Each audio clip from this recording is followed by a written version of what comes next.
Many years ago in the 1950s, surgeons began implanting plastic mesh into patients for hernia repairs, as they wanted to create a stronger, longer-lasting fix. Before mesh, they used a patient's own tissue, or over-stitching. Hernia can still be fixed like this today. In the late 1960s, a gauze sling was trialled to fix women's incontinence, but it caused problems, so did not continue.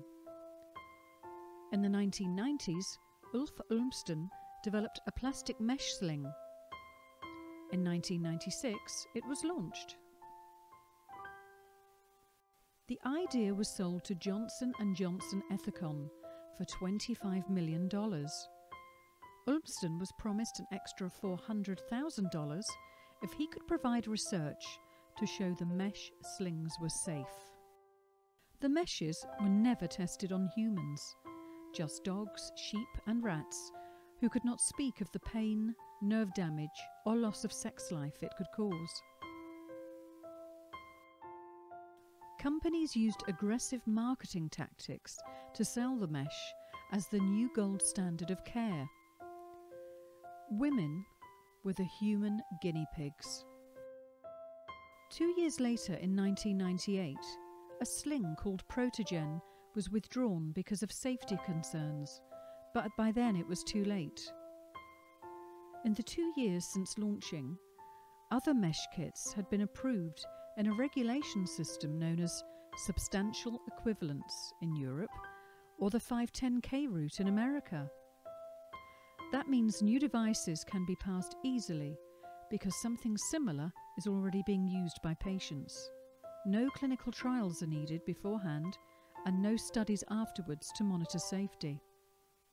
The risks include chronic pain, nerve damage, loss of sex life, water infections for life, leg pain, some left in wheelchairs, joint pain, fibromyalgia, allergic reactions, skin rashes, and stomach bloating.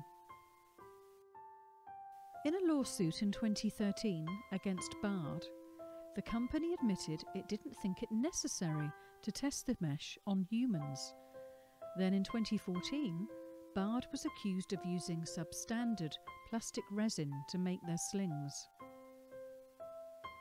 In 2014, mum Linda Batiste took on health giant J&J Ethicon and won. Jurors agreed her TBTO mesh sling was defectively designed and awarded her $1.2 million. J&J appealed. Linda died of cancer in 2015, having never seen a dime. Her family had to fundraise to pay for her funeral.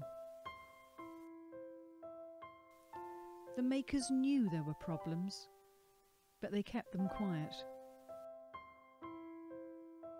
In 2016, mesh maker Boston Scientific was accused of using counterfeit substandard plastic resin from China to make their slings.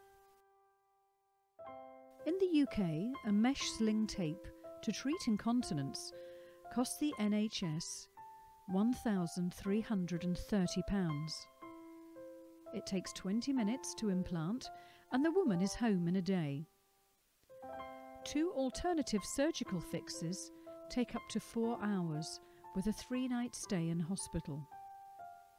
But nobody is looking at the long-term problems, which end up costing more.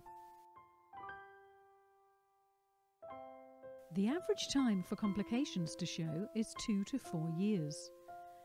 There are few long-term studies and no national registers in any country, so many women go unrecorded as suffering. In the UK, hospital episode statistics only log women who go into hospital for treatment of mesh problems. Women who go back and forth to their doctor for pain medication or are told the mesh implant has nothing to do with their pain do not show up in statistics.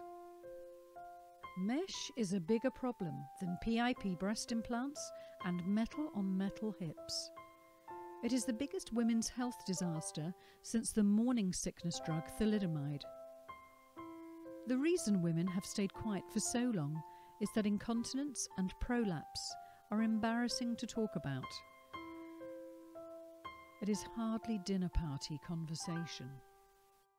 Passive smoking used to be ridiculed, but now look at opinions on tobacco. The same will happen with surgical mesh. One day, the medical profession will look back in horror that plastic mesh was inserted into patients. Surgical mesh has been called the gold standard to fix women's pelvic health problems. However, it has devastated lives. It's time to sling the mesh. Join Sling the Mesh on Facebook or Twitter @MeshCampaign.